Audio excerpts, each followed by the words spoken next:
Di balik tawa seorang kakak, tersembunyi beban dan janji yang tak pernah terucap.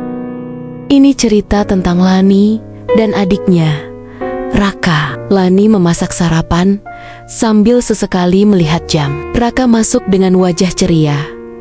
"Raka, Kak Lani, hari ini kamu pulang cepat kan? Kita mau main layangan?" "Ya," Lani tersenyum, sedikit canggung. "Insya Allah, Dek, kakak usahakan." Lani naik sepeda, melewati sawah, tampak letih, tapi tekadnya kuat.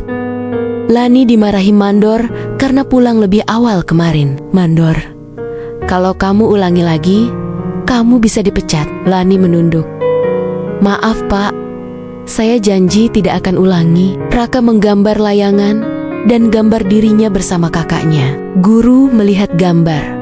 "Bagus gambarnya. Sayang kakak kamu ya, Raka." "Iya Bu, Kak Lani segalanya buat aku." Sore hari di rumah Raka, menunggu di teras dengan 2 layangan. Langit mulai gelap. "Raka, Kak Lani pasti datang.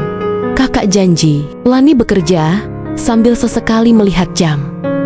Ada gelisah di wajahnya. "Rekan kerja, kamu mikirin adik kamu?" "Ya, Lani."